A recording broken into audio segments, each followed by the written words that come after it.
Pastor, a gente está vivendo um período também, né, mudando Uhum, agora para o bloco 4, é a questão da equidade de sexo, de gênero, né, onde uhum, as mulheres estão tendo mais oportunidades no uhum, mercado de trabalho, estão uhum, empreendendo, estão tendo cargos de uhum, direção, de uhum, presidência de empresa. uhum, E a Bíblia é frequentemente vista como um livro escrito numa cultura patriarcal, conforme se comenta muito.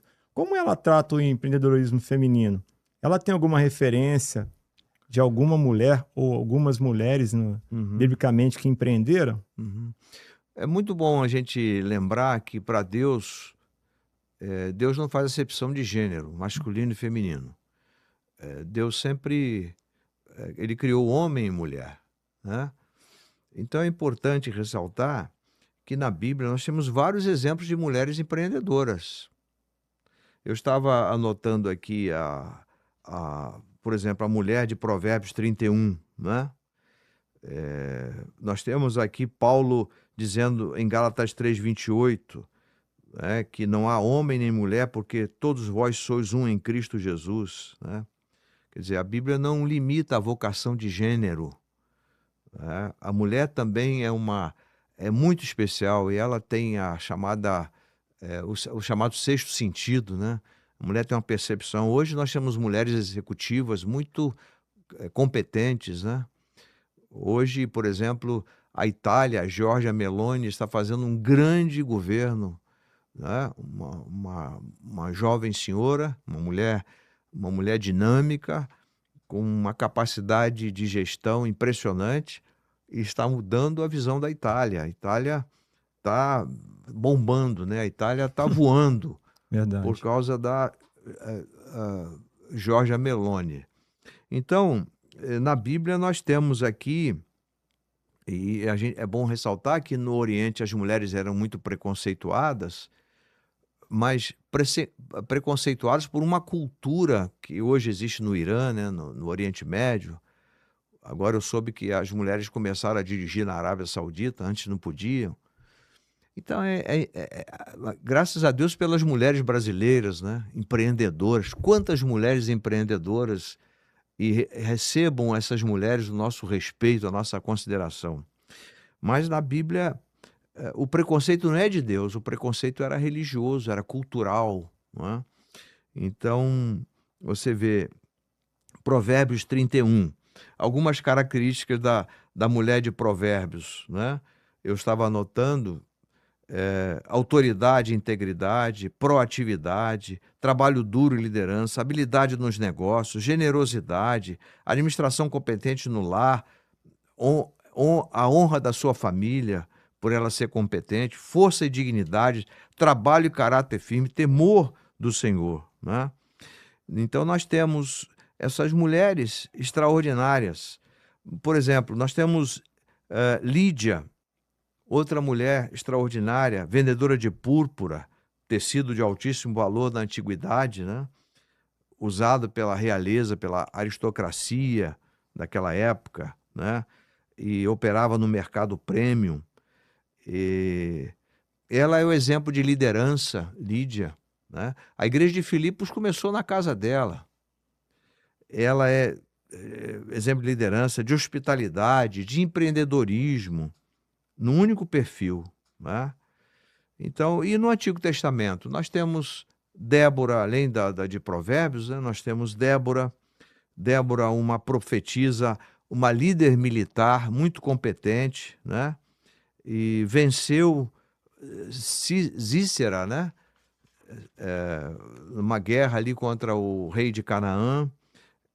Ela arregimentou 10.000 homens, tá? Mas uma coisa ela disse: a vitória não é nossa, a vitória é do Senhor.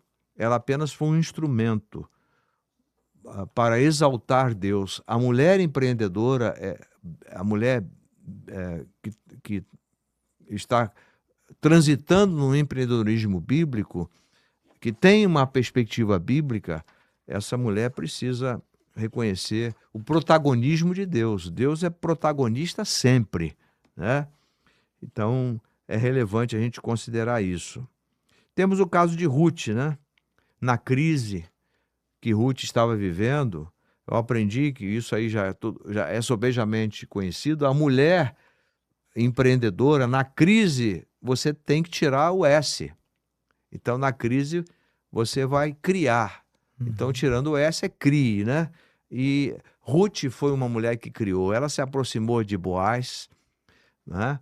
Se aproximou de Boaz e Boaz autorizou que ela colhesse o resto o que sobrava na colheita. O judeu já fazia isso, né? O que sobrava na colheita, os mais necessitados podiam pegar, né? E Sim. ela cresceu. E uma coisa interessante, né? Ruth foi bisavó de Davi, o rei de Israel, né? Ela faz parte da genealogia de Jesus. Olha, E Ruth foi uma mulher perspicaz, né? Uma mulher sábia, uma mulher. Enquanto a outra voltou para sua terra, Ruth ficou, né? Para atender Noemi. E foi vista por Boaz, casou com Boaz. Boaz, um rico fazendeiro, um empreendedor nato, né? Então ela foi também. Agora, o último caso aqui, tem outros casos, né? Mas as meninas filhas de Zelofeade. Antigamente, quando o pai de família morria, se não tivesse o filho como herdeiro, sexo masculino, as filhas não recebiam nada. Então elas reivindicaram, isso se tornou lei. Agora as mulheres podiam receber a herança do pai. muito Não só, interessante. não só os filhos homens, mas as filhas mulheres também. Elas mudaram isso lá em Números 27. Vale a pena cada empreendedor aí ler esse texto mostrando a relevância, o valor do sexo feminino na reivindicação de direitos, né? Que é também uma forma de empreender, né? Seria um empreendedorismo social, né? E elas são pioneiras do advocacy e direitos de propriedade feminina, Muito interessante. né? E nós temos a viúva endividada, né? O marido havia morrido, quer dizer, viúva, porque o marido havia morrido, e ele deixou com ela 2 filhos. Ele deixou tanta dívida que o credor já estava vindo para pegar os filhos como caução, né, como pagamento da dívida. E aí ela acionou o profeta Eliseu, e o profeta Eliseu fê-la multiplicar o azeite que tinha. Ela vendeu todo o azeite e pagou a dívida, resgatou os filhos, e o azeite que sobrou foi para manutenção dela, ainda deu para vender mais, né? Prosperou. Prosperou, exatamente. É quando Deus age, né, através do profeta na vida daquela viúva e seus 2 filhos, Pastor, tá? e o que esses exemplos todos têm em comum na sua visão? Olha, esses exemplos, né, todas elas agiram, todas elas foram proativas, né? Nenhuma esperou que as circunstâncias fossem perfeitas, né? Eu tenho uma frase que me acompanha há bastante tempo, o seguinte: eu não sou responsável muitas vezes pelas circunstâncias, mas sou responsável pelas respostas que dou a elas. Então, cada empreendedora mulher, cada empreendedora precisa lidar com as circunstâncias com criatividade, com, com proatividade e considerar o protagonismo de Deus em agir na história de cada uma delas, né? Então, todas elas foram mulheres excelentes, mulheres diligentes, mulheres zelosas, né? Elas agiram com o que tinham e foram vencedoras, né? E, por exemplo, elas tiveram proatividade, como eu já falei, elas tiveram liderança, elas tiveram um trabalho diligente e elas lutaram pelos direitos. Então, essas são algumas das características dessas mulheres extraordinárias, né? Então, elas prosperaram, cada uma na sua área, porque criam no protagonismo de Deus.